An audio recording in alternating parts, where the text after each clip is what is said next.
ya nanti si e-learningnya ikut keganti ya passwordnya gitu. Jadi, nah e-learning ini tampilan saya ya, bukan tampilan mahasiswa. Cuman saya kasih contoh aja. E-learning ini kalau nanti Bapak Ibu login, saya pakai akun saya ya. Kalau Bapak Ibu login, ini akun dosen ya, tentu berbeda. Akan muncul mata kuliahnya apa saja yang diambil di semester ini. Seperti ini. Ini kalau ini karena saya mengajar, ini mata kuliah yang saya ajar semester lalu sih. Tapi nanti kalau Bapak Ibu udah punya akunnya, sekarang belum ada, belum aktif, nanti akan muncul mata kuliah yang semester ini diambil. Artinya karena semester 1 ini ada 4 mata kuliah, akan muncul tuh 4 mata kuliah yang tadi, gitu berikut kelasnya. Kelasnya itu ada kodenya. KH itu untuk kelas harapan indah Bekasi, KH, KJ itu untuk Kebon Jeruk, kampus pusat, dan CR, misalnya CR 101 itu untuk kampus Tangerang Citra Raya. Sedangkan kalau Bapak Ibu ada kelas yang EU, kodenya seperti ini, artinya itu gabungan. Jadi karena kelasnya kecil atau bukan sisa ya, tapi mungkin kelas yang KJ penuh, kelas yang CR penuh, akhirnya supaya nggak terlalu penuh, ada mahasiswa yang digabung. Karena online kan nggak apa-apa digabung ya. Karena kan nggak harus ke kampusnya, maka ada kode mata kuliah yang EU, artinya digabung antara 3 kampus atau 2 kampus itu gabungan, gitu. Oke, nanti akan muncul. Nah, pada saat diklik, nah saya ambilin aja deh. Pada saat diklik, KRS itu kode mata kuliahnya. Ini bukan punya MM ya, ini punya Magister Administrasi Rumah Sakit Manajemen SDM, itu nama mata kuliahnya. KJ itu kode kelasnya, 6097 itu dosennya. Jadi dosennya kode dosen yang mana. Kalau saya nomor dosennya 6097. Nah, nanti pada saat dibuka setiap pertemuan, sesinya itu ada 14 kali. Setelah sesi ke-7, jadi sesi 1 itu minggu 1, sesi 2 itu minggu kedua, sesi 3 minggu ketiga, mungkin kepotong minggu lebaran, itu nggak dihitung biasanya. Nanti setelah pertemuan ke-7 ada UTS. Jadi UTS-nya muncul juga di sini. Seperti ini UTS-nya muncul di e-learning-nya. Lalu setelah UTS-nya selesai, ada perkuliahan sesi 8 sampai 14. Setelah 14, di sini ada UAS. Jadi UAS-nya ada di sini juga muncul gitu. Kayak gini ya. Oke.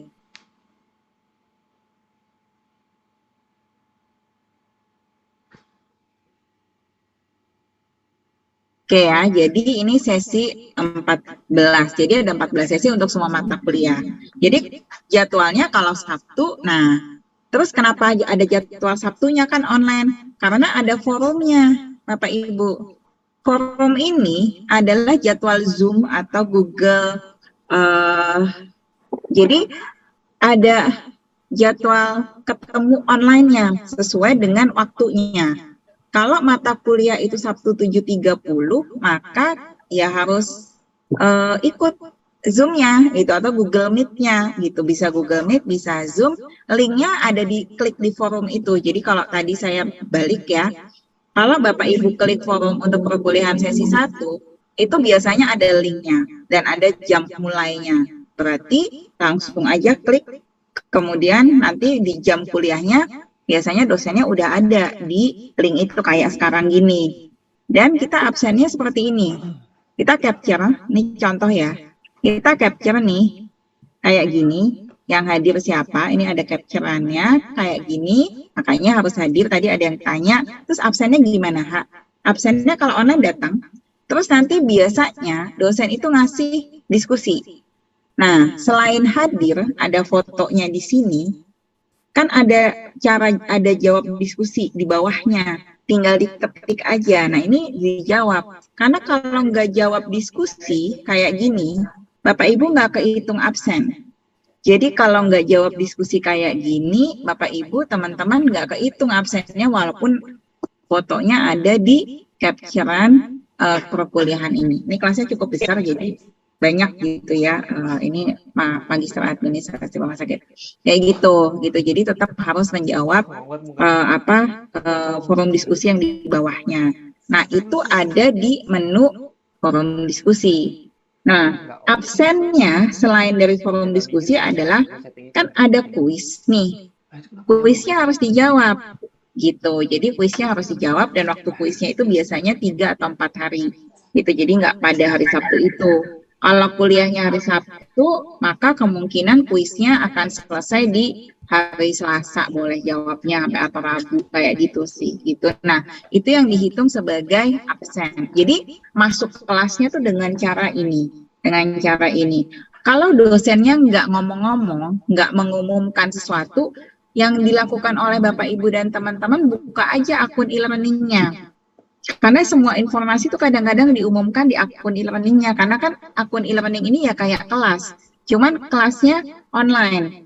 Nah, biasanya kalau dia ingin menginformasikan sesuatu, linknya atau dia datang telat atau apa ya ada di forum ini. Jadi silakan aja nanti dibuka forumnya untuk sesi 1, nanti kalau ada tanggal sesi 2 dan perkuliahan online-nya itu sesuai dengan jam yang ada di si akad. Jadi jadwal kuliahnya ada di si akad, ada di sini, jadwal kuliahnya ada di si akad, tapi pelaksanaan kuliahnya ada di e-learning. Gitu. Nah, ini sekalian ya, karena tadi banyak pertanyaan yang sifatnya teknis. Gitu. Mungkin untuk pertanyaan-pertanyaan yang sifatnya teknis agak sedikit ada gambaran mungkin ya, Bapak Ibu. Jadi nanti kalau diklik nih, setiap mata kuliah, biasanya udah ada isinya, ada modulnya, ada forum diskusinya, tapi mungkin forum diskusinya yang pertemuan kedua, ketiga, keempat masih kosong. Tapi begitu kita masuk pertemuan 2, dia udah keisi sama dosennya. Isinya adalah link. Nanti dia akan keisi lagi pertanyaan yang harus didiskusikan. Kayak gitu. Jadi setiap sesi biasanya ada modul, ada tambahan bacaan yang kita bilang link, ada forum kayak gini nih karena udah keisi ya ini semester lalu, dan ada kuis yang harus diisi. Kemudian kalau kita lihat nih pertemuan 3 juga ada modulnya, bahan kuliahnya, ada forumnya gitu. Ini karena sudah keisi ya, jadi udah ada capture-annya, udah ada screenshot dari pelaksanaan perkuliahan itu. Gitu. Itu mungkin yang bisa saya jelaskan dari pertanyaan-pertanyaan yang tadi agak teknis ya, tapi itu kurang lebih mungkin lebih ada gambaran sebelum kita masuk ke teknis penulisan. Oke, mungkin itu Mbak Fatima dan tadi Mas Hendro ya, yang tanyanya hampir sama, tapi mungkin agak sedikit teknis yang tadinya mau saya jelasin belakangan, tapi karena itu ada pertanyaan, mungkin teman-teman yang lain juga bertanya, nah itu gambarannya kurang lebih. Oke. Ada lagi yang mau ditanyakan? Mungkin selain yang tadi silahkan raise hand, kalau enggak kita lanjut nih. Ada yang mau ditanyakan? Mbak Sofa silahkan. Assalamualaikum warahmatullahi wabarakatuh. Waalaikumsalam warahmatullahi wabarakatuh. Bu, saya izin bertanya, kalau untuk kelasnya itu nanti kan kita semester 1 online semua ya. Kalau untuk kelasnya itu tetap dibagi-bagi atau kayak gini nih, ujungnya sampai 116? Dibagi-bagi. Jadi tadi yang saya sampaikan, biasanya nih kalau kita masuk ke e-learning-nya atau nanti di si akadnya kelihatan mbaknya masuk kelas yang apa. Nah, kita itu punya kode kelas. Kalau misalnya kayak gini contohnya, KH itu biasanya kelas untuk mahasiswa kelas Harapan Indah. Kemudian KJ itu untuk mahasiswa kelas Kebon Jeruk. Kalau dia besar jumlahnya biasanya ada 2 kelas. Jadi ada KJ 101 dan ada KJ 102 dibagi gitu. Nggak mungkin kelasnya itu kita biasanya nggak pernah di atas 40-an ya. Jadi paling maksimal tuh 50. Jadi kalau udah di atas 50 pasti kita bagi 2, kalau online 30-30. CR itu untuk kelas Tangerang Citra Raya, kodenya CR101, kalau kelasnya 2 CR102, kayak gitu. Jadi biasanya kita bagi. Nah, kalau kelas itu gabungan, tapi pun kalau gabungan nggak akan terlalu besar, itu kodenya EU. Jadi ada kelas gabungan EU101, EU102, EU103, dia gabungan, tapi tetap dipecah. Jadi kelasnya tidak 100-an gini.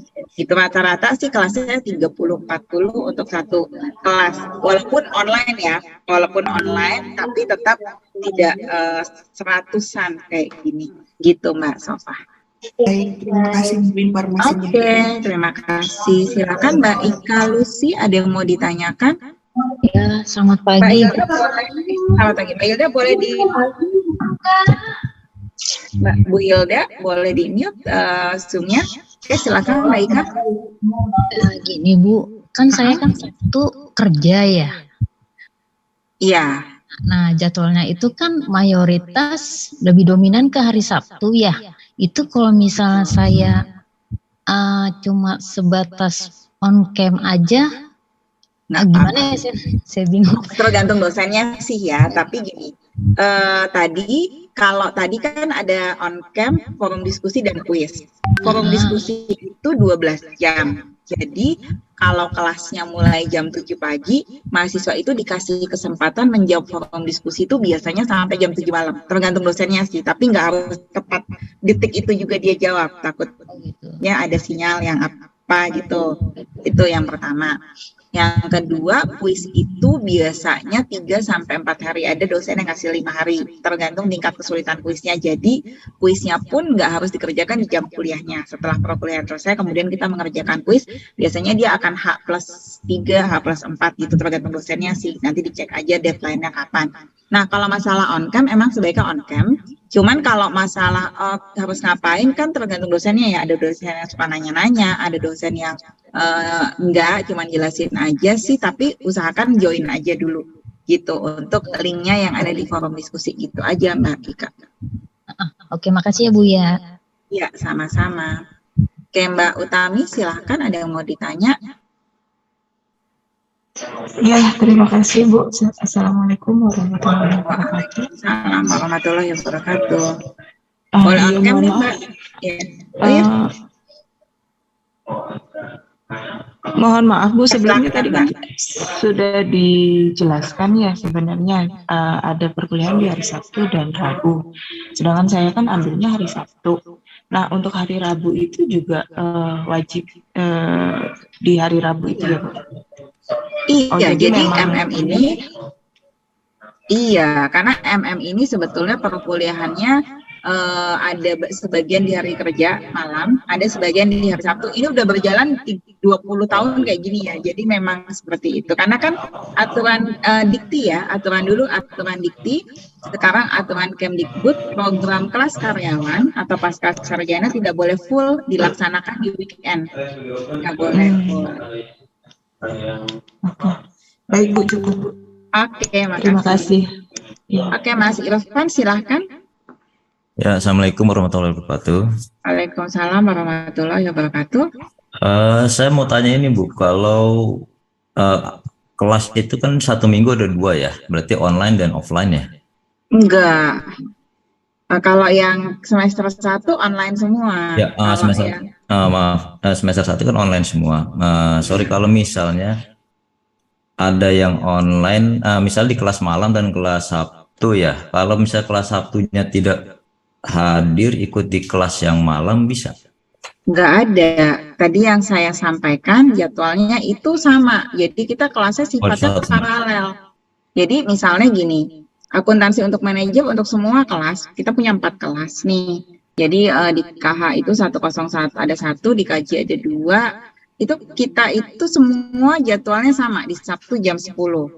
Manajemen fungsional 4 kelas atau 3 kelas itu semua jadwalnya sama Sabtu 7.30, jadi barengan serentak paralel. Manajemen strategik itu Rabu di 18.30 Rabu malam, dan manajemen inovasi itu di jam 12 atau jam 1 gitu di Sabtu gitu. Jadi semua kelas itu barengan waktunya. Oke. Ya, terima kasih Bu. Oke. Silakan Mas Audi, ada yang mau ditanya? Ya, selamat pagi Bu. Selamat pagi. Saya waktu pas daftar di kampus Esa Unggul Tangerang itu diberitahukannya untuk jadwal kuliahnya tuh hanya hari Sabtu aja Bu. Yang ini kan diinfokan hari Rabu jam 18.30 juga ada kuliah Bu. Nah itu masih jam kerja di kantor saya. Itu mengikutinya bagaimana ya Bu ya nanti Bu? Karena baru terinfo sekarang nih Bu kalau ada kuliah hari Rabu. Kayaknya ada miskom sama. Sebenarnya di kampus Tangerang pun kami buka di Tangerang tuh dari tahun 2016 selalu ada kuliah malam ya. Cuman memang yang malam itu selalu online. Untuk yang hari kerja kita offline-nya di hari Sabtu dulu sebelum pandemi. Nah, kita sih memang tidak pernah full Sabtu sebetulnya. Mungkin marketingnya masih baru kali ya. Kita nggak pernah full kuliah Sabtu. Jadi kita sudah 20 tahun berjalan itu pasti ada hari kerja dan ada Sabtu. Kalau misalnya masih jam kerja ya tadi mungkin seperti yang ditanyakan oleh Mbak Ika ya kan join aja Zoom-nya, kemudian untuk jawab forum diskusinya kan beberapa jam setelah perkuliahan boleh, dan jawab kuisnya bisa nanti besoknya gitu. Jadi nggak harus di jam itu, cuman ya mau nggak mau karena sebetulnya kita sama sekali tidak pernah kuliah full Sabtu karena kita ini tidak pernah melanggar ya, maksudnya aturannya Kemdikbud gitu ya kita jalanin gitu. Baik Bu, Ya. terima kasih Bu infonya Bu. Iya, oke. Mas Charles silahkan. Ya, selamat pagi Bu. Ini saya mau nanya mengenai kuis yang untuk kuliah magister manajemen ini lebih banyakkan ke study case atau lebih banyakkan ke teori dan praktek yang biasa di lapangan Bu? Tergantung mata kuliahnya, tapi setahu saya kalau kuisnya karena dia pilihan ganda, dia lebih banyak ke teori. Nah, nanti biasanya dosen akan ngasih tugas besar. Nah, tugasnya itu yang lebih ke arah case study gitu. Oh gitu ya Bu ya. Kalau untuk peminatan sendiri itu yang di semester 2 sama 3 itu milihnya tuh bisa ada berapa mata kuliah ya untuk peminatan itu ya? Oke, jadi gambarannya gini, karena ditanyakan sekalian saya jelaskan. Misalnya ini semester 2. Semester 2 ini kan ada ya, ini semester 2, mata kuliah yang wajib itu semua harus ambil, itu yang warna biru keabuan. Metode riset manajemen, perencanaan dan pemodelan bisnis, dan hukum bisnis.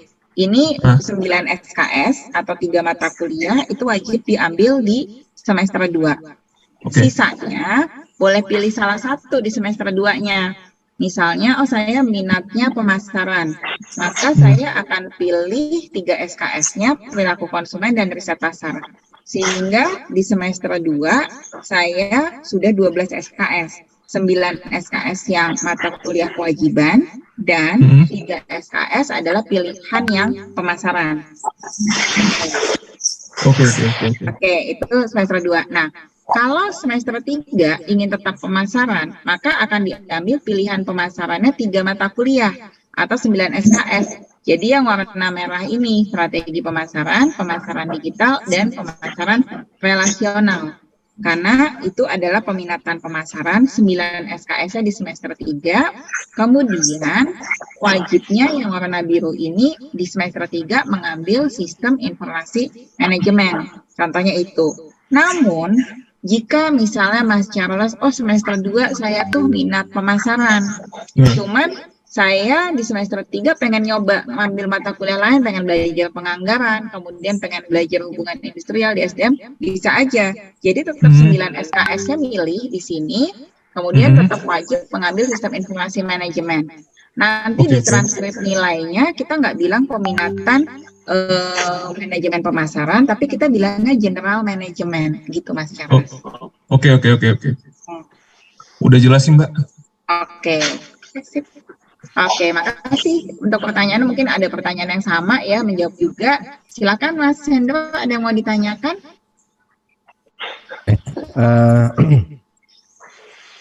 Bu Rina, halo? Iya. Saya mau tanya Bu, pada saat nanti di semester 2 kan kita ada offline ya?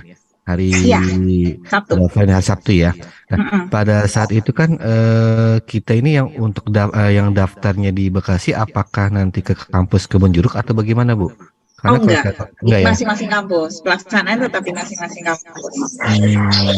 Dosennya beda, jadwalnya sama, tapi pelaksanaan kelasnya di masing-masing kampus. Kalau daftarnya di Tangerang ya kuliah di Tangerang, Citra Raya. Kalau daftarnya di Kebonjeruk itu ini, karena kita di si akadnya juga udah ada kode. Ini mahasiswa yang daftarnya di kampus Harapan Indah, mahasiswa yang daftarnya di kampus Kebonjeruk, dan mahasiswa yang daftarnya di kampus Tangerang gitu.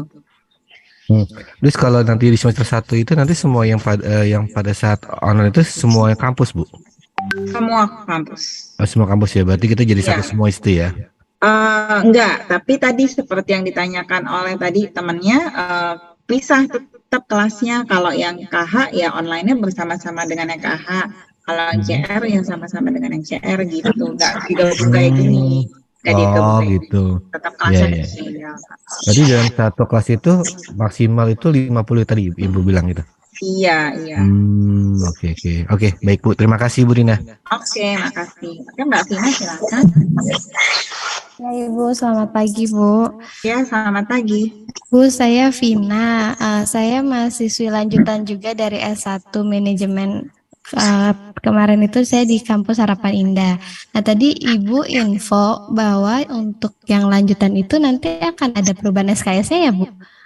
Enggak, SKS-nya tetap, tapi maksudnya ada mata kuliah yang beda dikit aja di semester 1.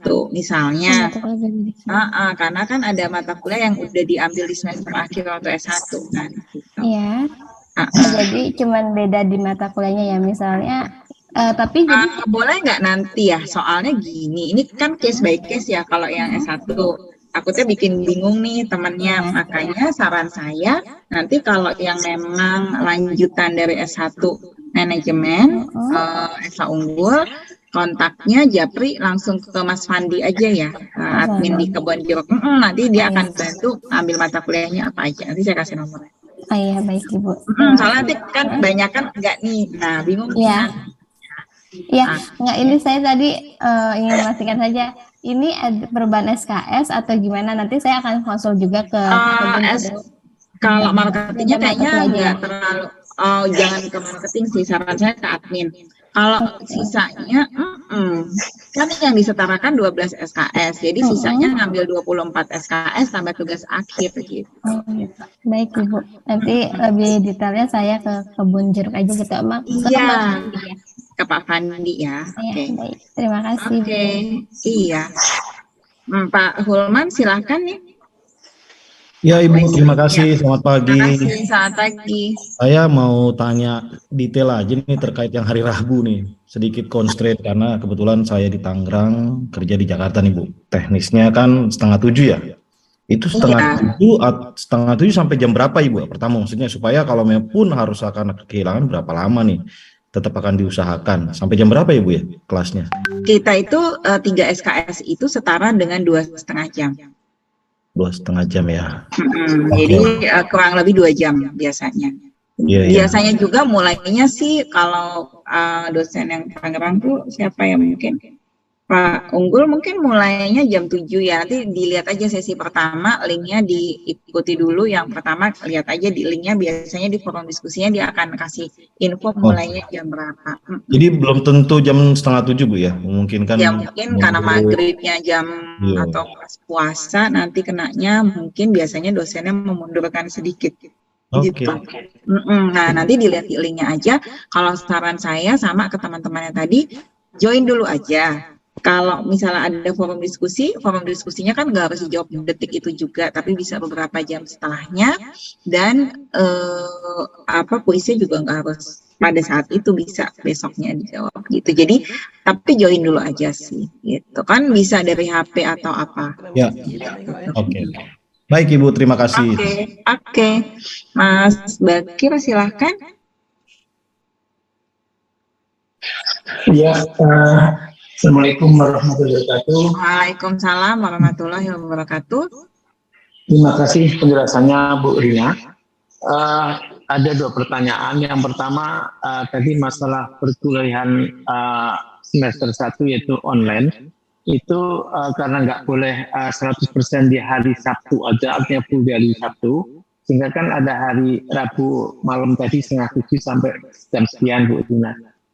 Pertanyaan saya itu apakah kalau sudah hari Rabu malam itu hari Sabtunya tetap masih online apa dua-duanya? Yang pertama.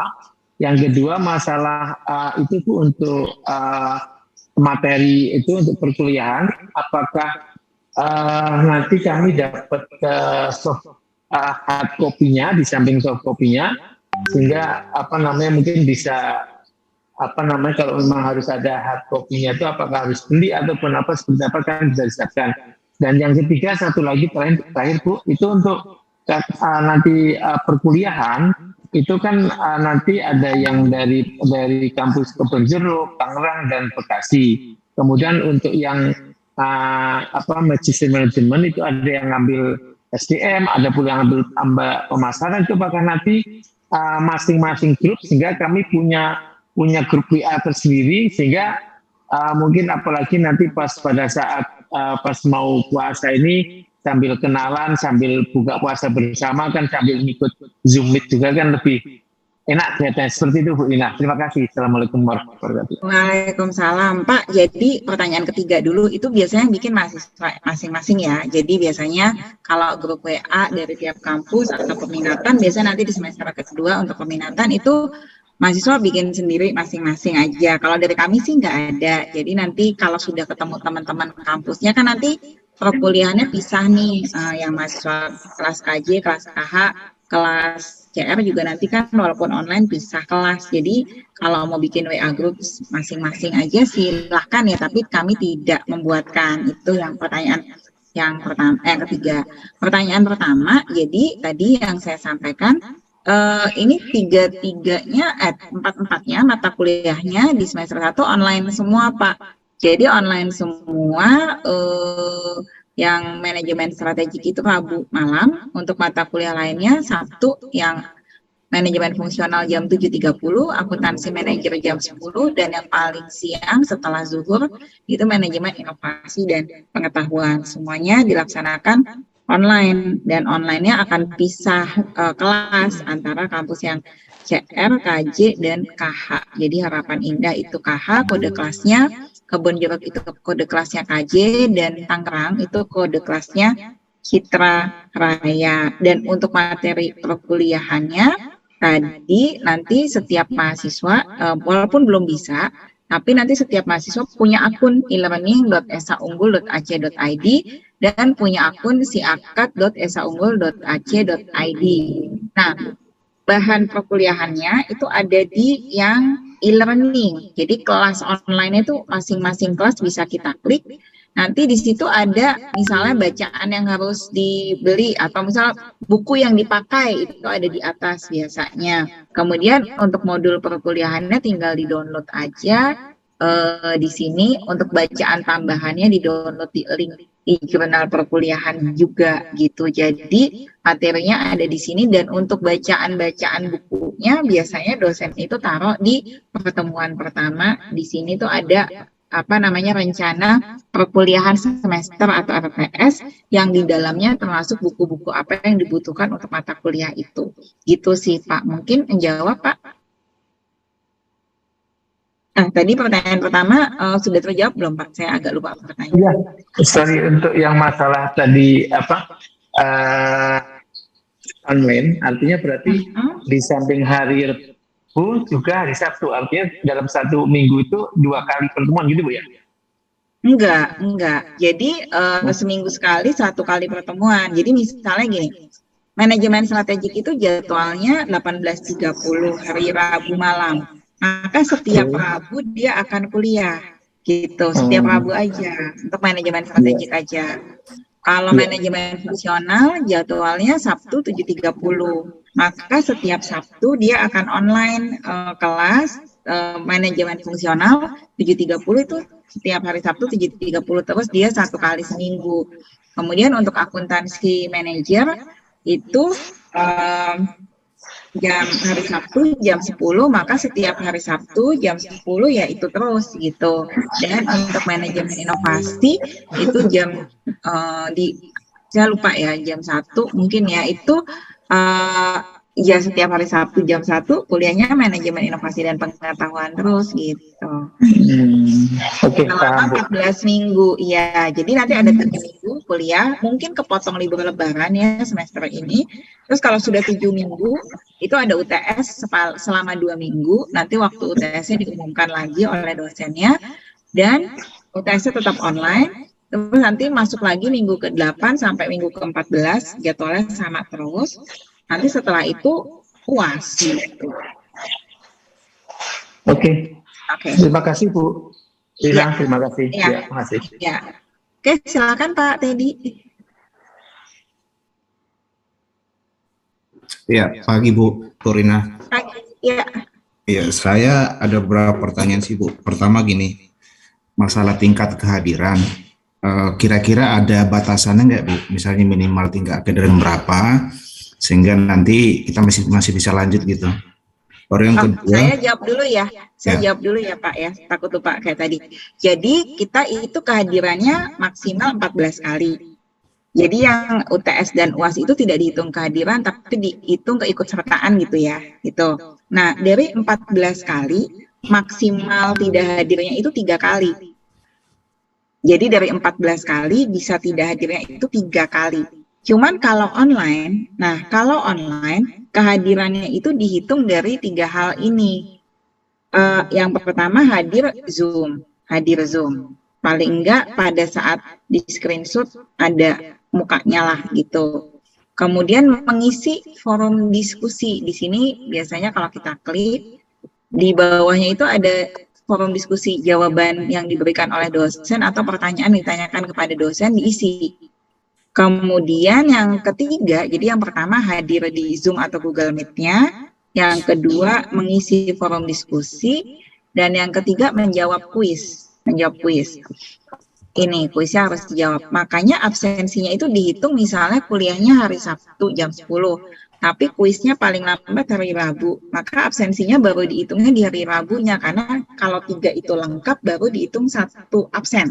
Itu kalau online. Kalau kalau offline, maka absensinya cuma dihitung 1, datang ke kelas. Itu absennya gitu. Nah, kalau online, 1 aja Bapak tidak lakukan, misalnya Bapak nggak jawab kuis, tapi datang nih Zoom-nya sama jawab forum diskusinya, absennya nggak kehitung.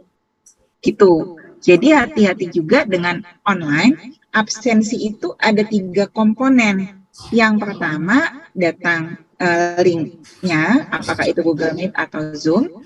Pada saat absensi screenshot, nyalakan kameranya, karena kan ada dosen yang, boleh kok nggak on cam, tapi nanti pas absen screenshot, nyala ya kameranya, ya nggak apa-apa. Kemudian yang kedua, menjawab atau mengisi forum diskusinya, mengisi sesuai perintah dosennya, dia minta kita ngapain di forum diskusi. Apakah menjawab satu studi kasus, membahas sesuatu, itu diisi. Kemudian yang ketiga adalah menjawab kuis. 1 saja dari 3 komponen ini tidak dilakukan, maka absensinya akan berkurang 1 gitu. Dan maksimal dari 14 kali pertemuan itu bisa tidak terhitung absennya itu maksimal 3 kali. Nah, Bapak Ibu, gunanya si akad ini, akun si akad ini bisa ngecek. Saya itu absensinya udah berapa persen sih, di bawah 75% nggak? Karena kalau di bawah 75%, walaupun dosennya bilang ya udah nggak apa-apa ujian dulu, itu nilai ujiannya nggak keluar gitu. Jadi karena kena di sistem gitu. Jadi gunanya si akad salah satunya adalah bisa ngecek nih kehadiran kita udah full belum sih? Atau misalnya Bapak Ibu gini, Bu saya itu ini beberapa kali ya namanya sistem kan ada miss-nya ya. Bu saya tuh ikut kuis, saya ngisi forum diskusi, saya hadir Zoom. Kok pas saya lihat di si akad absensi saya nggak 100%. Nah itu ditanyakan tuh ke dosennya sebelum terlambat supaya dosennya juga bisa ngecek komponen mana ya yang nggak ketarik ke sistem gitu. Jadi bagus nih Pak Teddy nanya. Jadi gunanya si akad juga bisa ngecek. Misalnya kita udah sampai pertemuan keempat, betul nggak? Di si akadnya itu udah kecatat kita pertemuan 1, 2, 3, 4-nya karena kita merasa datang terus ngisi kuis, terus ngisi forum, terus dan datang pada saat Zoom, ke-record nggak? Jangan-jangan ada yang nggak ke-record gitu. Jadi guna si akad kita bisa mengkontrol juga di diri kita sendiri apakah absensi kita sudah memenuhi atau tidak gitu. Kalau kita merasa memenuhi dan nggak bisa langsung di hari H ya, misalnya kuliahnya hari Sabtu jam 7.30 karena ini dihitungnya dari kuis dan dari forum ya nggak langsung hari itu juga kita tarik absennya, mungkin beberapa hari setelahnya baru kita tarik absennya. Biasanya di minggu-minggu awal kita tarik absennya 1 minggu setelah perkuliahan baru kita tarik absennya ke si akad gitu. Itu Pak pertanyaan pertama. Mungkin jelas Pak tadi? Yang 14 tadi maksudnya itu yang offline sama online ya? Iya, semua sama. Jadi kita Semester. itu, iya, jadi satu semester itu kalau kita singkat nih seperti ini, perkuliahannya itu ada sesi 1 sampai 7, kemudian UTS, kemudian sesi 8, 9, 10 sampai 14. Jadi memang satu mata kuliah itu kita akan ada 14 kali pertemuan gitu sepanjang satu semester. Itu untuk semua mata kuliah. Oh, mata kuliah 14 kali per mata kuliah, Bu, maksudnya? Betul. Ya, misalnya ini satu mata kuliah, misalnya manajemen SDM. Ini ada sesi 1, 2, 3, 4, 5, 6, 7, terus UTS, kemudian 8, 9, 10, 11, 12, 13, 14, terus UAS, kayak gitu. Kalaupun masuk kelas juga sama, kayak gitu. Oke. Oke. Clear, Bu, clear. Oke. Pertanyaan kedua, Pak, tadi Yang katanya. kedua, ini terkait dengan kalau misalnya ada mata kuliah yang saya katakan gagal misalnya, apakah ada kita proses pengulangan atau remedial atau gimana ya? Oke, pertama, kalau dia belum habis semester, jadi gini, misalnya semester ini kan UASnya itu selesai di bulan Januari, tapi semester besoknya baru mulai Maret nih, berarti kan ada jeda ya 1,5 bulan. Nah, 1,5 bulan itu kita bisa remedial asal absensinya di atas 75%. Jadi kalau misalnya kita gagal karena UTS-nya kurang baik atau kalau sakit atau tidak bisa mengerjakan UTS di waktunya, itu bisa susulan asal dirawat di rumah sakit atau memang tugas kantor yang nggak ada sinyal kalau online. Karena kan online itu harusnya bisa dikerjakan di mana aja, maksudnya gitu. Cuman kalau ada tugas kantor, nah itu kita ada suratnya, diupload surat dan buktinya, nanti kita kasih susulan, ada sistemnya. Nah itu gunanya si akad tuh ada pengumuman kayak gitu tuh. Wah, nanti kalau susulan tanggal berapa, ngupload apa aja di link susulannya itu. Kalau remedial itu kebijakan dosen. Jadi misalnya kita udah ikut UTS, udah ikut UAS, udah ikut semua kuis dan segala macam. Ternyata di total tuh nggak sampai B. Misalnya nih, B itu 68 ya Bapak Ibu. Jadi kalau di total atau di rata-rata itu nggak 68, itu di bawah B. Jadi batas B itu adalah 68. Nah, kalau nggak sampai 68, biasanya kita lihat, kan kita bisa ngecek juga komponen mana yang nilainya nggak bagus. Misalnya UTS, terus kita bilang nih sama dosennya, dosen itu bisa ngasih remedial kalau kehadiran kita baik. Kalau kehadiran kita dalam perkuliahan kurang, dosennya nggak bisa ngasih remedial gitu. Itu. Nah, kalau udah di remedial atau susulan ternyata belum baik juga, ya diambil lagi mata kuliahnya di semester berikutnya atau di semester keempat pas bikin tesis. Oh gitu. Nah, gitu. Oke, Bu. Yang ketiga nih, kita kan udah punya mata kuliah per semester tadi. Misalnya ada nggak percepatan gitu kalau seandainya memang bisa? Ada apa? Percepatan, Bu. Misalnya kita bisa ambil mata kuliah lebih awal gitu ya, supaya nanti pada saat tesis misalnya bisa lebih ringan gitu. Karena masalahnya waktunya biasanya bentrok jamnya. Okay. Karena kan karena kalaupun bisa waktunya berbarengan gitu, karena jadwalnya kan sempit cuma di Sabtu dan satu hari atau 2 hari di jam kerja yang malam gitu. Karena waktu Sabtu itu sempit, kita nggak mungkin juga bikin jadwal setelah asar ya, karena nggak mungkin Sabtu sampai malam juga walaupun online ataupun nggak online. Itu biasanya masalah waktunya terlalu sempit sehingga tidak memungkinkan untuk diulang karena waktunya berbenturan. Yang bisa dilakukan percepatannya adalah percepatan bikin tugas akhir. Jadi mahasiswa kami itu semester 2, kalau dia merasa siap, dia boleh mendapatkan hak sebagai pembimbing, jadi bimbingan dulu di awal. Jadi pas dia ngambil tugas akhir tesis atau bisnis plan, dia udah langsung sidang proposalnya duluan. Jadi dia bisa ngambil pembimbingnya dulu, nanti pakai sistem juga, pakai si akad juga. Jadi nanti kita infokan setelah semester 1-nya ini selesai. Gimana caranya mengajukan pembimbing kenapa nggak sekarang? Ya karena belum ketemu dosennya, belum kenal, belum tahu pengen milih pembimbing apa, atau belum kepikiran minat tesisnya apa. Nah, kita percepatannya adalah percepatan di tugas akhir. Jadi boleh bimbingan di depan. Karena kan peraturan Kemdikbud untuk memulai tugas akhir di program pasca tidak ada minimal SKS. Beda kalau S1 harus 100 sekian SKS baru boleh skripsi. Kalau pasca kan nggak ada gitu. Jadi bisa. Nanti begitu ngambil tesis tinggal sidangnya aja. Tapi udah bimbingan gitu, tinggal ujian-ujiannya aja. Gitu, itu bisa. Cuman SKS-nya tidak diambil, tapi bisa mendapatkan hak pembimbing melalui sistem SIAKA tadi, gitu. Jadi percepatan kita tidak di mata kuliah, tetapi di tugas akhir. Oke, tapi secara prinsip bisa tugas akhir, memang tugas akhirnya mungkin nanti yang akan konsum waktu ya.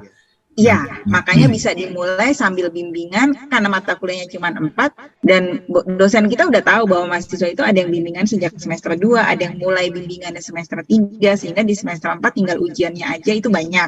Jadi dosennya pun udah paham. Jadi nanti tinggal ngambil hak untuk mendapatkan pembimbingnya dimajukan di semester 2. Cuman kita nggak mewajibkan karena ada mahasiswa yang wah saya lagi sibuk Bu, saya nggak bisa bimbingan ya silahkan. Tapi kalau yang merasa ingin memulai lebih awal bisa juga gitu. Yang penting ada opsi lah ya Bu ya, ada opsi. Ya, ada. Percepatannya kita hanya bisa seperti itu gitu. Karena biasanya yang konsum waktu tadi betul adalah di tugas akhir karena proses bimbingannya yang kadang lama. Jadi supaya cepat kita mulai bimbingannya boleh dari semester 2. Nanti mahasiswa akan bisa mengajukan pembimbing melalui sistem SIAKA tadi gitu. Untuk yang ini percepatan ini misalnya tesis di awal, apakah kita ada ekstra pembayaran Bu atau memang?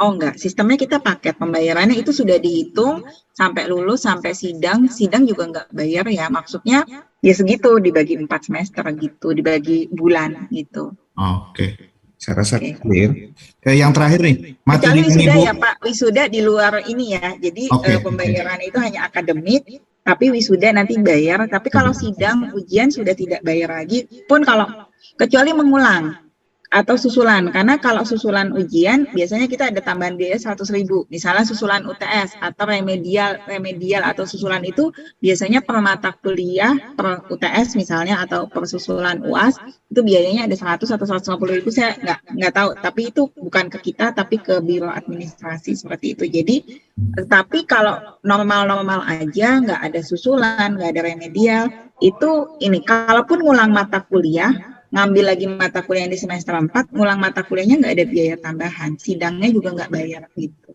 Itu Pak. Ya, oke Bu, saya rasa 3 clear. Yang terakhir, ya materi Ibu yang sekarang ini nanti dikasih ke kita ya Bu? Yang mana nih? Kalau distribusi mata kuliahnya bisa. Kalau nah ini harusnya kan hari ini menjelaskan ini ya, teknis penulisan ilmiah bisa nanti di share di grup aja ya. Kalau di sini kan di chat takutnya hilang ya. Ya, maksudnya di grup nanti akan dikasih ya Bu? Ya, nanti distribusi mata kuliahnya akan diberikan. Ya, sejauh ini itu aja dulu, thank you ya. Sama jadwal kuliah dan nama dosennya nanti saya share ya. Baik. Makasih Bu. Oke. Ya, silakan Mbak Fatimah, ada yang mau ditanyakan?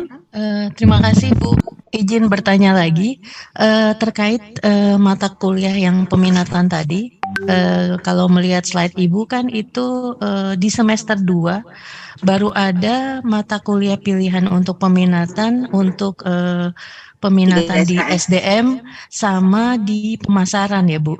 Sedangkan jika saya ingin ngambil peminatan keuangan belum disediakan di semester 2, itu alasannya kenapa ya Bu? Ini ada keuangan itu semester 2 yang hijau, jadi mata kuliah itu hijau ya? Iya, itu mirip. Sorry. Ya. Oke. Kalau untuk operasional itu lean management. Sebenarnya kita ada operasional yang selama pandemi kemarin tutup. Kenapa tutup? Karena mata kuliah operasional itu dosen-dosennya dan materinya nggak bisa online gitu. Jadi akhirnya selama pandemi kita tutup dulu. Jadi yang kita buka kemarin selama pandemi SDM, pemasaran dan keuangan. Jadi kalau yang hijau itu keuangan, yang merah itu pemasaran, yang kuning itu SDM. Dan sama-sama di semester 2 ada pilihannya masing-masing 3 SKS. Bisa pilih salah satu gitu. Siap Bu. Terus yang nanti kedua, ini di-share ya. Ya, yang kedua Bu, berarti urutannya itu sudah fix ya untuk semester 2 SKS-nya ngambil mata kuliah ini nggak boleh ditukar misalnya. Kalau yang semester 1 kan urutannya memang wajib kan. Kalau yang semester 2 itu nggak bisa di-change, misalnya ada yang di semester 3 kita ambil atau gimana, itu nggak bisa ya? Kalau yang sama-sama peminatan. Jadi misalnya nih, tapi selama nggak bentrok ya, misalnya Bu Fatimah, saya kayaknya semester 2 mau ngambil ini dulu deh, penganggaran.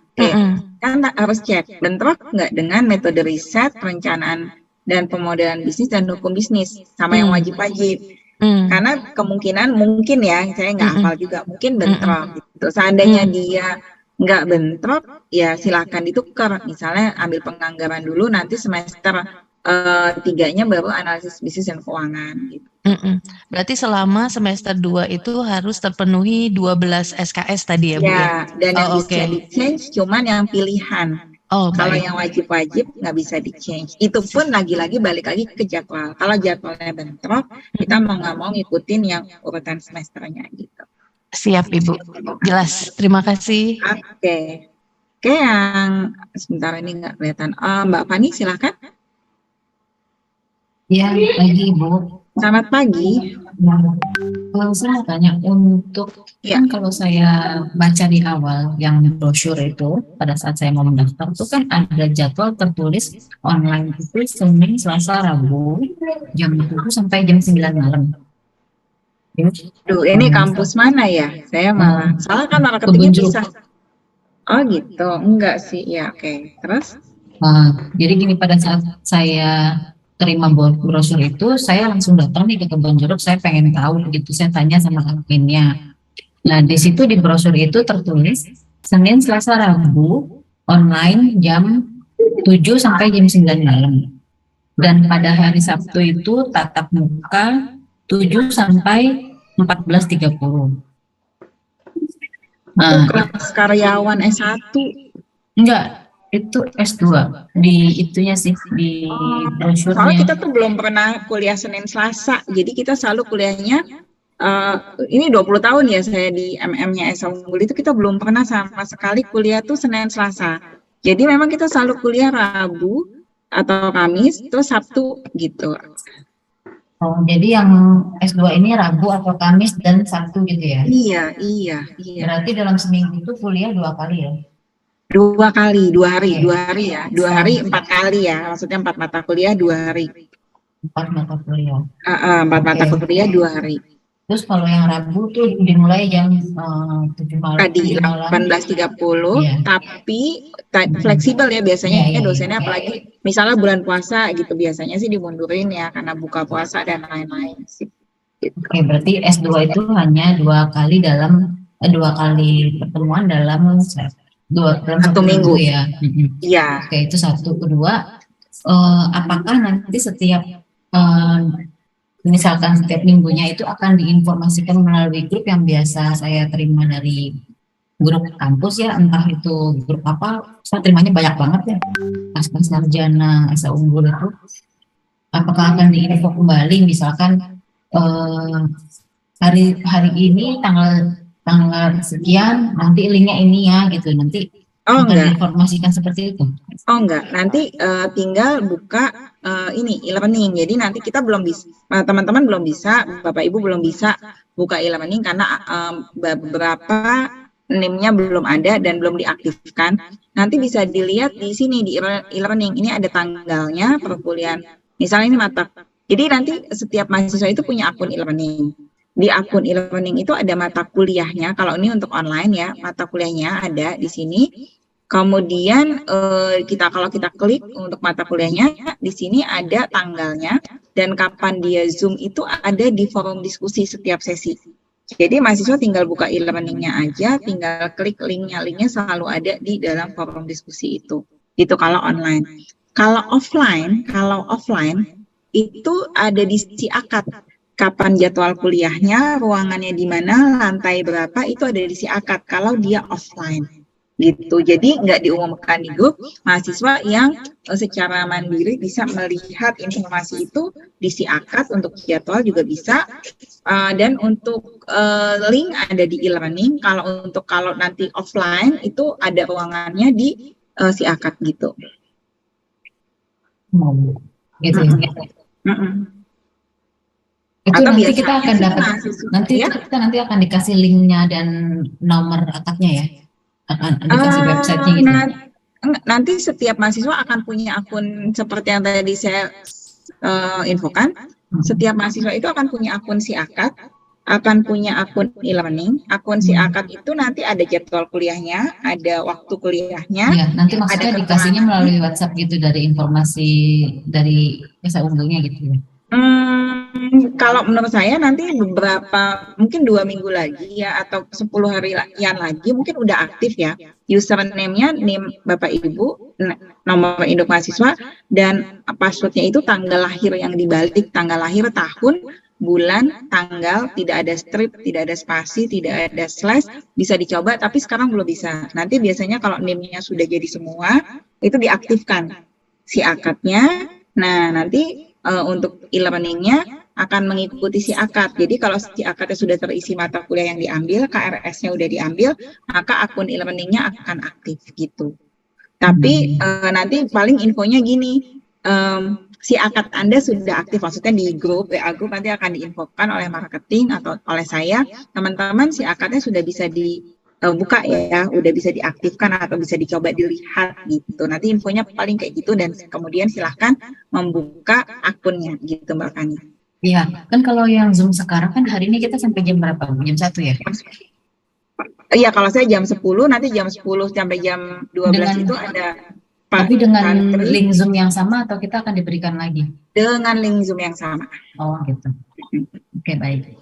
Jadi kesimpulannya kita yang S2 itu seminggu 2 kali ya, Rabu dan Sabtu ya. Untuk semester 1. Iya. Ya. Ya, makasih Ibu. Oke, sama-sama Mbak Ani. Oke, ada lagi Mbak Teresia ya? Ya, terima kasih Ibu. Nah, untuk yang hari Rabu nih Bu, kan kita akan belajar online. Nah, tadi Ibu sampaikan kalau jadwalnya itu di 18.30. Artinya ketika kita buka sistem learning-nya itu harus di 18.30 ya Bu ya? E-learning-nya bisa dibuka kapan aja, tapi linknya bisa dikliknya sesuai jam. Maksudnya web ini bisa dibuka kapan aja, Web ini bisa dibuka kapan aja, kalau udah aktif ya, si akad juga bisa dibuka kapan aja, kalau udah aktif. Cuman, kalau kita mau masuk ke kelasnya ini juga bisa dibuka kapan aja sih. Kan modulnya bisa kita download kapan aja juga, tapi untuk masuk kelasnya, kita klik di forum diskusi, linknya itu bisa kita masuki atau kita buka pada saat jam kuliahnya aja gitu. Oh, artinya kita bisa masuk ke forum diskusinya itu di 18.30 sampai jam berapa? Tergantung dosennya. Nanti kelihatan kok di settingan mahasiswa, dosennya nge-setting sampai jam berapa. Tapi link perkuliahannya tetap 2 jam. Kalau dia mulai 18.30, mungkin dia akan berakhir di 20.30 atau jam 9 paling lama gitu. Artinya di dalam masuk ke dalam forum diskusi itu kan berarti misalnya nih kita terlambat masuk, tidak harus di 18 ke di 18.30 sampai di jam di 8.30 maksudnya apa gimana ya Bu? Kan di dalam forum diskusi itu ada 2 hal ya. Yang pertama link Zoom atau link Google Meet. Nah, nanti biasanya dosennya juga kasih keterangan di situ. Kayak saya nih, mana ya? Saya misalnya bilang ini mulainya jam segini. Maaf Bu. Gimana? Jadi kalau misalnya nih 18.30 artinya sebelum di hari Rabu 18.30 dosennya sudah kasih link untuk forum diskusinya itu masuknya di jam berapa gitu Bu atau bagaimana? Iya, pasti dosen itu kadang sehari sebelumnya atau paginya atau seminggu sebelumnya kalau rajin gitu udah ngasih link gitu, terus udah ngasih tahu nanti masuknya jam segini ya, atau nanti ditunggu sampai jam segini kayak gitu. Kalau enggak nanti dikunci Zoom-nya kayak gitu. Itu biasanya udah ada info-info di dalam forum diskusinya sih. Nah, dosen itu biasanya sebelum mulai perkuliahan udah naruh duluan linknya gitu, dan udah ngasih tahu juga saya telat ya, misalnya nanti mulainya 18.45 ya, gitu-gitu tuh udah biasanya udah ngomong, aduh ini bulan puasa nih, kita buka puasa dulu ya, jadi nanti bukanya jam segini gitu linknya, gitu udah ngasih tahu biasanya dosennya gitu. Nah, artinya di range jam yang sudah diberikan dosen itu akan ada forum diskusi dan Zoom yang seperti ini ya Bu ya, yang Ibu tampilkan. Iya, kalau forum diskusi kadang dia udah ngasih pertanyaannya untuk forum diskusi, tolong baca case ini dan berikan apa gitu, nanti tinggal diketik isiannya di forum diskusinya gitu, atau pertanyaan forum diskusi akan diberikan pada saat Zoom ya, jadi tolong hadir Zoom-nya, saya akan ngasih tugasnya atau forum diskusinya dilempar pada saat Zoom, itu juga suka diketik tuh di forum diskusinya gitu. Baik, artinya berarti feedback untuk forum diskusinya juga akan kita sampaikan pada saat link Zoom yang dibuka itu ya Bu. Iya, Tetapi kuisnya itu boleh dikasih waktu 2 oke. Ya, kuisnya biasanya udah ada soalnya sih, cuman mahasiswa boleh mengerjakan hari itu atau besoknya atau kapan. Karena biasanya untuk menjawab kuis harus baca modulnya dulu gitu. Baik. Terima kasih Bu Rina. Oke, mungkin udah kali ya untuk yang perkuliahan. Nanti tetap ada lagi sih sebelum kita mulai perkuliahan untuk lebih merefreshkan. Kita masuk itu tanggal 20 Maret dan kebetulan hari Rabunya tanggal 22-nya itu tanggal merah. Jadi kita baru mulai perkuliahan itu di hari Sabtunya tanggal 25 gitu. Jadi kita betul-betul online-nya itu baru masuk yang tanggal 25, karena untuk yang Rabu malam tanggal 22-nya merah. Jadi nanti mungkin dosennya ada mengganti Zoom-nya tanggal berapa. Nah, itu dibuka aja juga sih di akadnya. Dan biasanya sebelum minggu pertama tanggal 20 Maret itu akun si akad dan akun e-learning Bapak Ibu teman-teman itu udah aktif, jadi udah bisa lihat juga isi e-learning-nya gimana sebelum mulai perkuliahan yang tanggal 20. Cuman tanggal 20 itu Senin, kita nggak ada perkuliahan Senin, nggak ada perkuliahan Selasa, adanya di tanggal 22 Rabu ya kebetulan merah, jadi kita akan mulai Zoom-nya di tanggal 25 untuk perkuliahan semester 1 gitu. Oke, itu mungkin kita mulai perkenalan inilah untuk pemanasan aja sampai jam 10 aja, soal Pak Tantri on time biasanya langsung join jam 10 gitu ya. Oke. Jadi sebetulnya yang harusnya saya jelaskan itu adalah ini, bahwa jadi ada peraturan lagi dari Dikti, dari Kemdikbud sejak tahun 2015 untuk program Pascasarjana itu tidak bisa dinyatakan atau tidak bisa diberikan ijazahnya atau tidak bisa dinyatakan lulus kalau dia belum membuat artikel ilmiah. Nah, sumber artikel ilmiah itu kan macam-macam, atau penulisan ilmiah dan akademis itu sumbernya macam-macam. Bisa dari penelitian, bisa dari studi kasus, bisa dari resensi buku, membaca buku, kemudian kita memberikan resensi buku, bisa dari proyek gitu ya, bisa dari perencanaan bisnis gitu ya. Artikel ilmiah itu macam-macam. Nah, untuk Pascasarjana di MM diberikan pilihan juga. Mahasiswa itu akan lulus membuat artikel ilmiah dari aktivitas apa? Kebanyakan, walaupun tidak selalu, kebanyakan itu asal muasal artikel ilmiah itu berasal dari penelitian. Itu yang kita bilang sebagai skripsi, tesis, atau disertasi dari penelitian. Penelitian pun bisa kuantitatif menggunakan metode statistik atau kualitatif tidak menggunakan metode statistik atau sampel besar, atau menggabungkan metode kuantitatif dan kualitatif dalam satu penulisan tesis. Karena kita levelnya S2, kita bilangnya tesis. Namun di Universitas Esa Unggul, mahasiswa boleh memilih tugas akhirnya itu apakah nanti akan mengambil tesis atau nanti akan mengambil perencanaan bisnis plan. Kalau dia mengambil tesis, maka mahasiswa akan mendapatkan satu pembimbing. Satu mahasiswa dengan satu pembimbing, bukan dua pembimbing, tapi satu pembimbing tesis sesuai dengan bidang tesisnya. Misalnya keuangannya apa? Kan keuangan juga macam-macam gitu. Pemasarannya apa? Pemasaran juga macam-macam. Itu akan mendapatkan satu pembimbing tesis. Kalau mahasiswa memilih perencanaan bisnis untuk menulis artikel ilmiahnya, maka perencanaan bisnisnya dibuat per kelompok. Minimal 3, maksimal 5 mahasiswa dengan 3 orang pembimbing. Jadi ada satu bisnis plan, ada satu perencanaan bisnis yang dibuat oleh satu kelompok, tapi artikel ilmiahnya tetap satu-satu.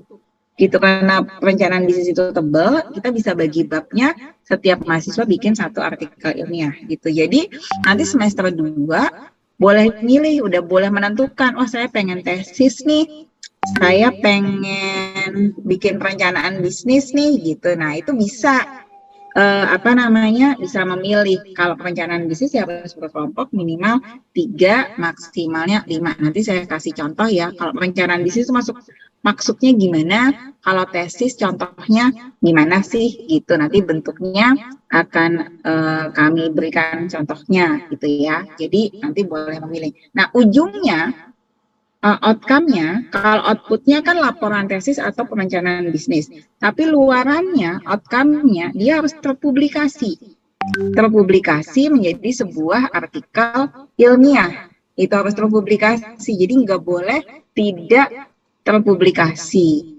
gitu, karena ini menjadi syarat pasca sarjana, semua tugas akhirnya harus menjadi publikasi gitu. Nah, jadi karya ilmiah, karya tulis macam-macam tadi, tapi kita yang kita buat adalah artikel ilmiah. Tapi untuk bisa mencapai artikel ilmiah harus ada aktivitasnya. Aktivitas itu kita sebut sebagai tugas akhir. Nah, tugas akhir di kita itu mahasiswa boleh memilih penelitian atau memilih perencanaan bisnis atau bisnis plan, yang akhirnya tetap dia harus membuat sebuah artikel ilmiah gitu ya. Oke. Kemudian tadi ya, kenapa kita ini ya, karena wajib dan itu aturan pemerintah. Kemudian kita nggak punya mata kuliah khusus, tapi nanti di semester 2 pada saat teman-teman itu mengambil metode riset manajemen, itu kita termasuk bikin bikin artikel gitu. Jadi termasuk bagaimana membuat bikin artikel. Dan ternyata bikin artikel itu nggak gampang. Kalau kita lihat artikel yang ditulis oleh orang asing ya, bukan orang Indonesia misalnya, kita selalu melihat penulisnya itu jarang yang ditulis oleh satu penulis. Jadi kalau kita download hasil penelitian orang, sekarang kan kita bilangnya di jurnal ya. Jurnal itu adalah majalah hasil penelitian. Jarang sekali orang itu menulis jurnal itu oleh satu orang. Kenapa? Karena keahlian yang dibutuhkan untuk menulis satu artikel itu banyak. Keahlian dari sisi subjeknya. Kalau kita nulis tentang beban kerja, maka kita harus paham tentang beban kerja. Terus kita harus juga tahu bagaimana menghitung beban kerja, metodenya gimana cara ngitungnya. Terus kita juga harus bisa punya kemampuan storytelling yang baik. Nah, kan nggak semua orang, bahkan cuma sedikit orang yang punya 3 kemampuan ini. Makanya kita harus bekerja sama ya dengan pembimbingnya supaya bisa membuat sebuah artikel ilmiah yang baik. Mahasiswa itu melaksanakan tugas akhirnya, tapi bersama-sama dengan pembimbingnya dia mengubah tugas akhir itu menjadi sebuah bentuk artikel ilmiah. Saya coba kasih contoh dulu ya sebentar. Saya cari contoh artikel ilmiah yang didapat dari tugas akhir mahasiswa PNN. Mohon maaf ini contohnya bimbingan saya ya kan, saya ada sih bimbingan yang lain. Sebentar.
Oke, ini contohnya saya share ya. Contohnya ini dari tesis karena saya jarang membimbing bisnis plan. Ini Rahmat Effendi adalah mahasiswa yang sudah lulus di tahun 2021 ya. Ini dia artikel ilmiahnya terpublish gitu ya, terpublikasi pada jurnal punyanya IPB ya, IPB Institut Pertanian Bogor, nama jurnalnya Indonesian Journal of Business and Entrepreneurship. Artikel ini dibuat dari hasil tesisnya. Jadi tesisnya diubah, tesisnya ada, diolah datanya, tesisnya kuantitatif dengan menggunakan kuesioner misalnya, kemudian dipublikasikan. Nah, hasil akhirnya nanti teman-teman harus seperti ini. Jadi kalau kita lihat ini berapa halaman ya? Ini 11 halaman, tesisnya sih lebih panjang, tebal, cuman maksudnya ini 11 halaman seperti ini gitu. Nah, ini adalah artikel ilmiah yang dimaksud. Jadi nanti endingnya di semester 4 tidak hanya bikin tugas akhir, tapi pada saat sidang yang ketiga itu paling nggak sudah siap menjadi bentuk artikel ilmiah, dan nanti pada saat mau ambil ijazah, artikel ilmiahnya sudah terpublikasi, gitu. Ini juga contoh di bahasa Inggris kan juga, ini punya Vein Natasha Korompis, mahasiswa bimbingan saya juga. Ini terpublikasi juga menjadi sebuah artikel ilmiah dari hasil tesisnya, gitu. Jadi ini contohnya, dan setelah terpublikasi seperti ini, maka mahasiswa bisa mendapatkan ijazahnya. Nah, bagaimana Bapak Ibu mempublikasikan artikel ilmiah ini? Yang pertama adalah tentu melaksanakan tugas akhirnya dulu. Karena artikel ilmiah yang baik itu bisa didapatkan melalui tugas akhir yang baik juga. Jadi artinya artikel ilmiah ini bisa dibuat baik kalau tugas akhirnya juga dibuat dengan baik gitu. Entah itu dengan atau itu tuh Astria kemarin kita lihat. Astria? Oh sekarang banyak begitu. Mbak Bunga, maaf, Bunga boleh di mute ya. Oke. Nah, jadi artikel ilmiah itu bisa dibuat dengan baik kalau kita juga melaksanakan tugas akhirnya dengan baik gitu ya. Oke. Nah, sekarang yang pertama adalah setelah saya udah yakin nih Bu, saya tuh melaksanakan tugas akhirnya itu dengan baik gitu. Oke. Maka yang dilakukan adalah memilih. Kita akan mempublikasikan artikel ilmiahnya itu kemana gitu. Kalau kita merasa sudah melaksanakan tugas ilmiahnya itu dengan baik, maka yang harus dilakukan oleh teman-teman adalah memilih kita mau publikasinya di mana gitu. Jadi mau publikasinya di mana. Untuk pilihan publikasi, Bapak Ibu, teman-teman bisa jurnal yang kita pilih untuk kita mempublikasikan artikel ilmiah itu bisa jurnal internasional atau jurnal nasional. Jadi bisa internasional atau jurnal nasional. Oke, jurnal internasional dan nasional itu masing-masing ada yang baik. Ini kita bilang terindeks. Ada yang tidak terindeks. Jadi ya walaupun internasional, pemiliknya adalah orang negara lain gitu ya, tapi emang nggak terindeks itu. Atau jurnal nasional yang juga terindeks. Nah, atau jurnal nasional namun tidak terindeks. Nah, kita sih menyarankan yang paling baik tentu yang terindeks. Walaupun dia nasional, lebih bagus daripada kita memilih yang ini. Jurnal internasional namun tidak terindeks. Jadi tadi contoh yang tadi itu adalah publikasi di jurnal nasional tapi terindeks. Terindeks itu artinya bereputasi. Bereputasi itu artinya menurut Kemdikbud, Dikti itu adalah jurnal yang baik. Sehingga artikel yang masuk ke dalam jurnal yang baik biasanya juga artikel ilmiah yang baik. Itu. Jadi nanti kita pilih dulu nih kita mau masuk yang mana. Kok kalau misalnya Bapak Ibu nanya, kok kita milih jurnalnya dulu? Iya, kita milih jurnalnya dulu karena artikel yang kita buat itu harus sesuai dengan keinginan jurnalnya. Dia inginnya menerima artikel yang kayak gimana. Gitu. Jadi kalaupun kita udah bikin artikel yang baik, tapi ternyata nggak cocok untuk jurnalnya kan nggak bisa publish juga. Makanya memilih jurnal itu menjadi penting karena kita harus tahu sebetulnya jurnal ini pengennya yang apa gitu. Jadi sambil ngerjain tesis, kita juga udah bisa punya ancang-ancang nih. Wah saya kayaknya pengen deh tesis saya itu dipublikasikannya di jurnal ini gitu. Supaya kita punya target saya bisa membuat tulisan artikel ilmiah ini sebaik apa gitu standarnya gimana gitu. Nah, jurnal yang kita minta kalau internasional nggak apa-apa sih kalau nggak terindeks ya, tidak bereputasi secara internasional, tapi akan lebih baik daripada yang tidak terindeks internasional, mendingan yang nasional tapi terindeks. Dan kita nggak menyarankan kecuali kepepet banget nasional yang tidak terindeks gitu. Nah, gimana sih taunya kalau kita tuh mau publikasi atau artikel ilmiah itu mau kita masukkan ke dalam jurnal nasional yang terindeks itu? Caranya adalah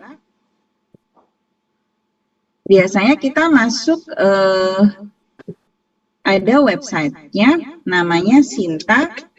Jadi websitenya itu namanya sinta.kemdikbud.go.id seperti ini ya, sinta.kemdikbud.go.id. Nah, di website ini tampilannya seperti ini. Itu ada jurnal-jurnal yang dia itu sudah dianggap baik atau kita bilang terindeks, walaupun jurnalnya nasional. Nasional karena publishernya, penerbitnya adalah Indonesia gitu. Taunya dari mana ya? Dari website ini sinta.kemdikbud.go.id. Kalau dia adalah jurnal yang baik, taunya adalah kita klik sources. Jadi Bapak Ibu teman-teman klik sources, kemudian klik jurnal. Nah di sini akan muncul ada total 8.000 jurnal yang menurut Kemdikbud adalah jurnal yang baik. Tapi tidak semuanya jurnal dalam bidang ilmu manajemen. Kan kita bidang ilmunya manajemen, berarti kita cuma bisa men-publish artikel ilmiah itu di bidang-bidang ilmu manajemen. Atau manajemen keuangan dan akuntansi kalau dia nulis artikelnya atau tesisnya akuntansi. Atau kalau kita nulisnya perilaku organisasi, ranah SDM, kita masih bisa nerbitin di jurnal psikologi. Atau kalau kita bikin penelitian tentang guru, tentang kinerja guru gitu ya, kita masih bisa nerbitin jurnal itu di manajemen pendidikan. Artikel ilmiahnya bisa kita taruh di manajemen pendidikan. Oke, nah kita lihat nih, wah ternyata nggak semuanya kan jurnal manajemen. Ini engineering ya, teknik. Ini science, kayaknya kita enggak deh. Ini bisnis nih, berarti bisa nih manajemen gitu ya. Cuman kan kalau kita ngeliat kayak gini harus ngeliat satu-satu ya. Maka caranya kita filter. Kita filter aja.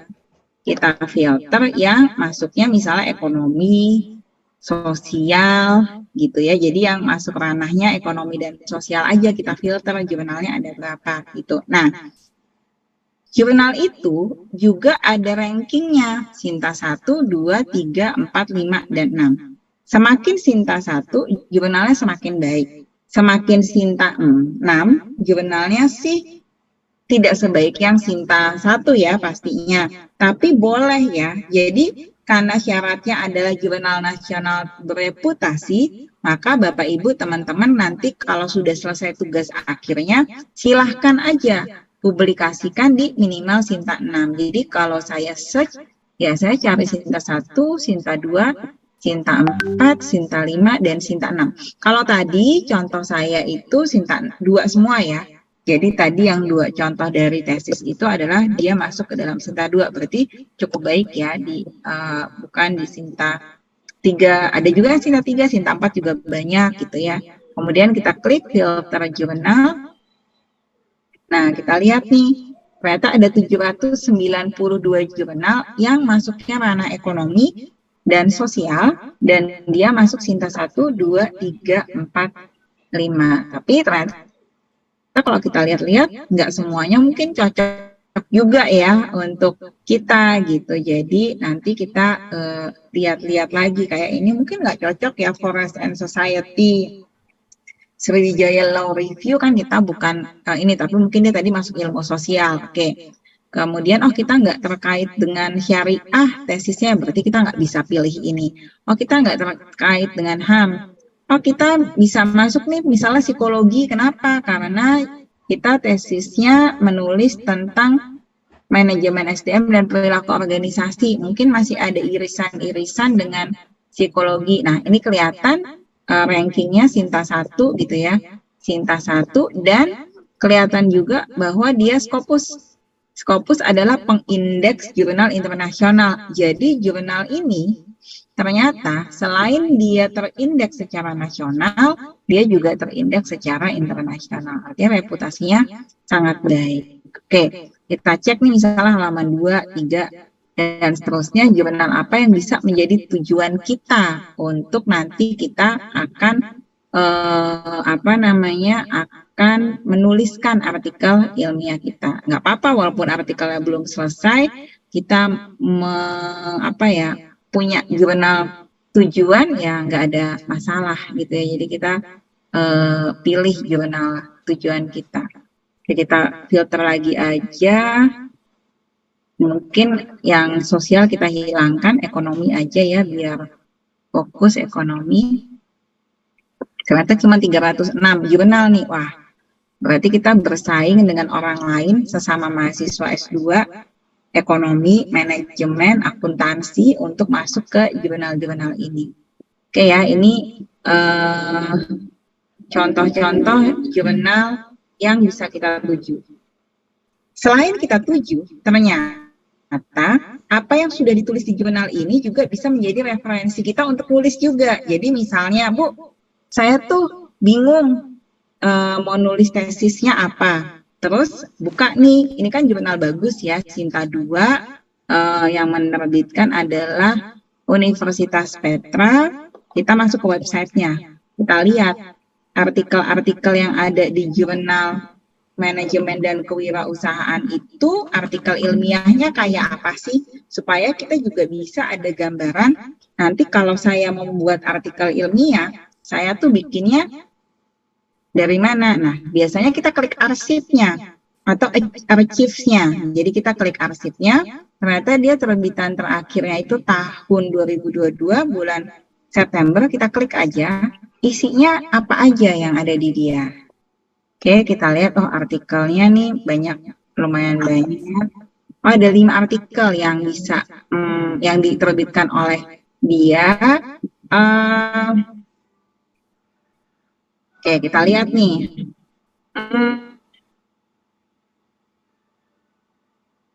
Oke, kita lihat artikel yang ini misalnya tentang bagaimana sosial media digunakan oleh karyawan di Indonesia. Oke, kita buka artikelnya. Nah, ini jadi artikel yang diterbitkan oleh jurnal tersebut bisa menjadi acuan atau bisa menjadi ide. saya mau nulis tesisnya apa ya gitu. Jadi nih contoh, dia itu nulis tentang bagaimana pekerjaan itu bisa diselesaikan, tapi dia juga dengan di era teknologi seperti ini, dan dia juga terganggu nggak sih dengan sosial media. Kita lihat nih, mungkin ada model penelitiannya, kita cek. Biasanya kalau ada model penelitiannya membantu kita nih untuk untuk oh ini ada model penelitiannya. Oh ini nggak ada yang jelas. Nah ini bisa menjadi ide gitu. Oh saya juga pengen nulis tentang bagaimana karyawan sekarang mampu menyelesaikan pekerjaannya gitu ya. Padahal dan apakah pekerjaan itu bisa selesai tergantung dengan kompetensinya dia dalam menggunakan teknologi informasi misalnya. Ternyata kita lihat dia pakai surveinya kepada 367 karyawan di Indonesia. Terus kita pengen juga bikin penelitian yang agak mirip tapi dibedakannya dalam hal apa. Nah, bacaan-bacaan yang baik seperti ini bisa menjadi ini juga nih, menjadi referensi kita untuk kalau kita pengen bikin tesisnya apa. Jadi sepanjang semester 1, mumpung belum bikin tugas akhir atau belum bikin tesis, kita bisa bisa nyari-nyari idenya didapat dari jurnal-jurnal yang bagus gitu. Oke, kita lihat, oh ini dia tentang pengusaha entrepreneur muda. Apakah dia resiliensinya tinggi atau enggak? Kemampuan untuk bangkitnya tinggi atau enggak? Mudah menyerah atau enggak? Misalnya gitu. Mungkin bisa jadi ini gitu. Atau ini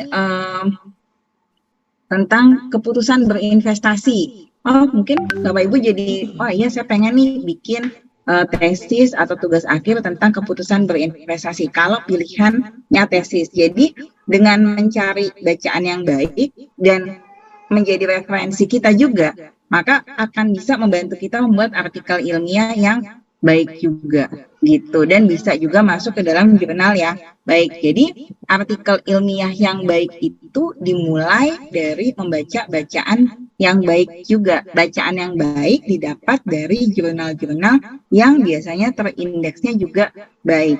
Nah itu bisa menjadi ide kita, dan nanti kita juga jadi punya bayangan, oh kedepannya kayaknya saya akan menulis tentang itu deh gitu. Nah itu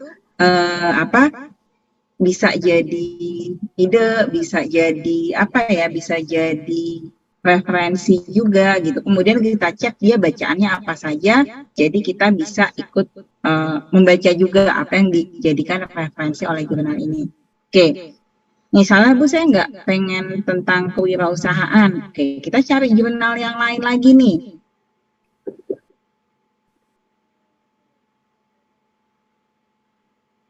Oke, ini kayaknya lebih umum ya Bu, JEMA, Jurnal Ilmiah Akuntansi dan Manajemen. Kita masuk ke websitenya, kemudian kita lihat arsipnya.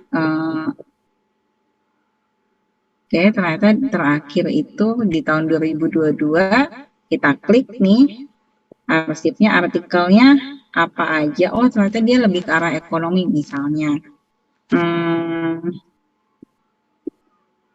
Oh, tentang loyalitas bank terkait dengan layanan bank gitu. Apakah dipengaruhi oleh etnis gitu? Bagaimana etnis orang nasabah dari etnis Bugis dan Makassar itu terkait dengan loyalitasnya kepada bank syariah. Wah, ternyata menarik juga ya, kita bisa menggabungkan etnis. Nah, ini silahkan dibaca gitu. Jadi, ini selain kita bisa tahu, kita cocok nggak ya masuk ke jurnal ini, tapi artikel-artikel yang ada jurnal ini juga bisa kita pelajari atau bisa menjadi ide bagi Bapak, Ibu, dan teman-teman semua untuk nanti menulis tugas akhir. Oke, nah di dalam harusnya perkenalan ini adalah bagaimana sih kita bisa membuat artikel ilmiah yang baik seperti dicontohkan tadi dari hasil tesis mahasiswa. Misalnya dia bisa membuat artikel ilmiah yang baik yang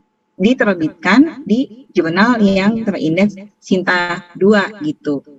Yang pertama tadi, bacaannya harus bagus. Karena kalau kita tidak membaca referensi-referensi yang bagus, biasanya kita nggak terpengaruh untuk ikut nulis bagus. Jadi mahasiswa itu disarankan mencari bacaan-bacaan yang bagus. Bacaan yang bagus itu didapatnya tadi dari jurnal yang bereputasi atau kita bilangnya terindeks. Apakah dia terindeks secara internasional ataupun dia terindeks secara nasional. Oke, kemudian bacaan yang bagus itu menjadi ide, menjadi referensi, kemudian si mahasiswa, kalau dia pakai tesis, ini tesis ya contohnya, maka dia akan melaksanakan penelitiannya itu.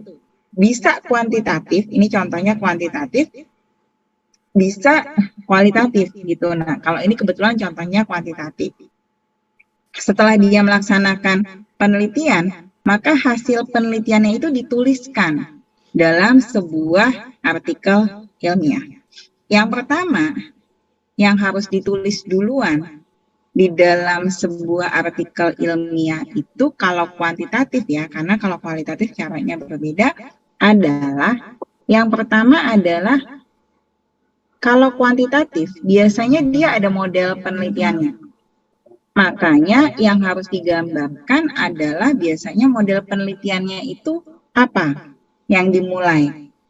Dan pada saat dia menggambarkan model penelitian, maka dia harus tahu juga kata siapa sih model ini gitu. Kenapa? Karena kalau kuantitatif kan sifatnya sebetulnya dia ingin mengkonfirmasi apakah model yang sudah dibuat oleh orang lain itu confirm atau tidak confirm terhadap objek yang kita amati sekarang gitu. Jadi pada penelitian sebelumnya, orang yang punya kemampuan mengatasi stres itu bisa punya orientasi masa depan yang lebih baik dan dia ternyata lebih produktif gitu. Nah, kita harus cerita nih kata siapa aja sih yang bilang gitu, ada nggak hasil penelitian yang membuktikan itu.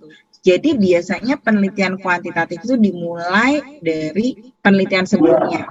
Karena tujuan statistik itu adalah mengkonfirmasi penelitian sebelumnya, kemudian kita cocokkan dengan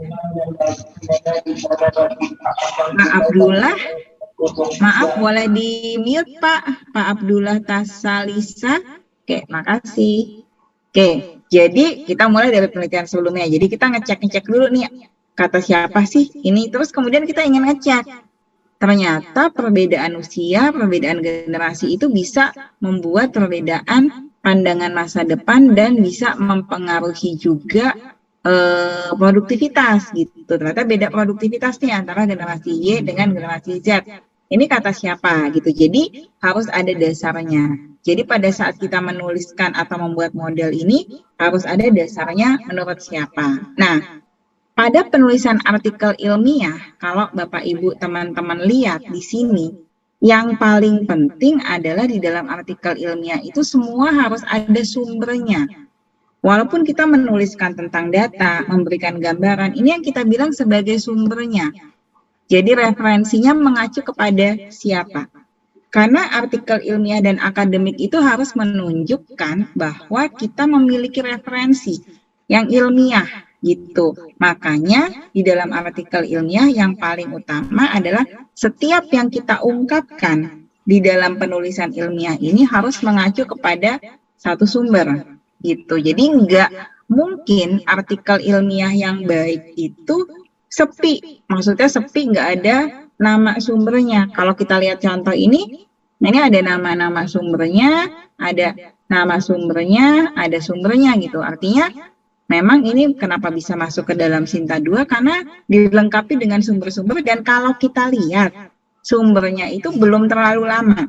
Ini dipublish tahun 2022 dan dia menggunakan sumber-sumber yang kekinian, sumber-sumber yang baru untuk menuliskan artikelnya gitu. Jadi di sini ada sumber-sumbernya gitu. Nah, jadi kalau kita lihat oh iya ternyata modelnya dibangun berdasarkan si sumber-sumbernya. Jadi kunci utama dalam penulisan artikel ilmiah adalah bahwa di dalam apa yang kita tulis itu berdasarkan sebuah referensi. Mau itu bisnis plan, mau itu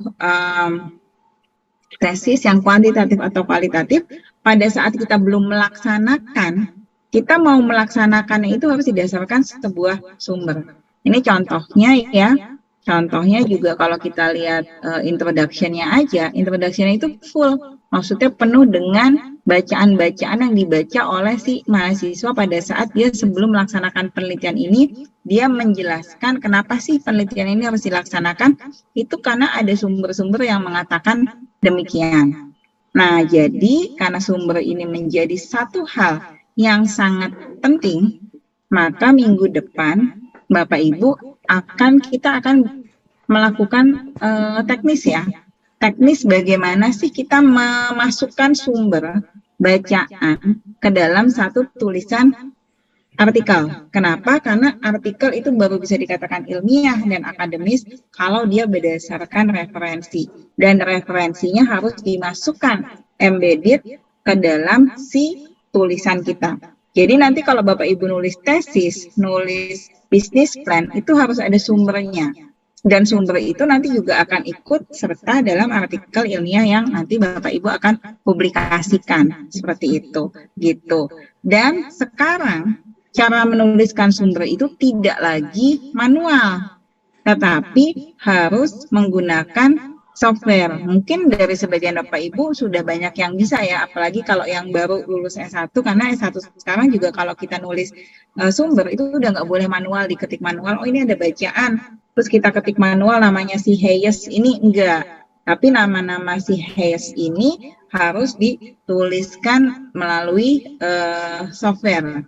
Softwarenya macam-macam, ada Zotero, ada EndNote, ada Mendeley. Nah, minggu depan kita akan menggunakan Mendeley praktek langsung. Jadi semoga Bapak Ibu teman-teman itu pas lagi matrikulasi yang pagi itu di depan komputer. Karena kan softwarenya harus di-downloadnya di laptop atau di komputer atau di PC gitu. Jadi nggak bisa pakai HP dan langsung praktek gimana sih menginputkan si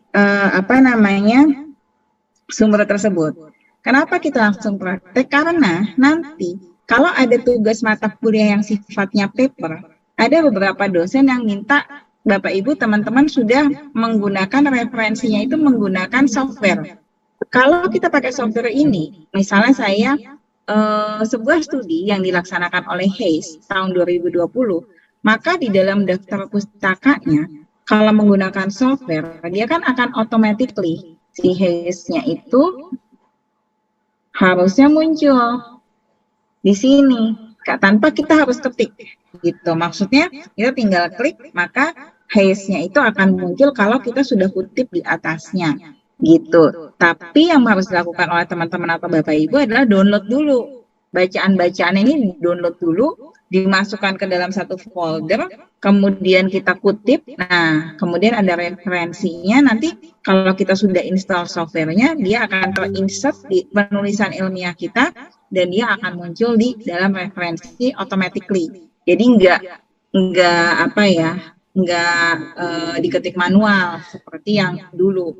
Nah, kalau Bapak Ibu atau teman-teman ada yang baru lulus S1, biasanya S1 yang sekarang juga udah pakai itu skripsinya. Jadi mungkin udah bisa. Tapi kalau yang S1-nya udah lewat dari 4 atau 5 tahun, nah ini dulu kan emang nggak pakai gini-gini nih gitu ya. Kalau udah bikin udah akhir, makanya mungkin belum tahu. Nah, kita akan pelajari softwarenya. Itu teknisnya Sabtu depan, cuman kayaknya harus duduknya di depan laptop supaya bisa ngikutin, supaya bisa langsung praktek, supaya nanti kalau ada tugas kuliah atau pas semester 2 masuk metode riset manajemen, masuk ke mata kuliah yang dosennya bilang referensinya pakai Mendeley ya, udah nggak kaget lagi, walaupun nanti dosennya mungkin akan mengulang, tapi paling enggak Bapak Ibu sudah punya basicnya, makanya ada matrikulasi atau pemanasan, itu yang akan disampaikan minggu depan.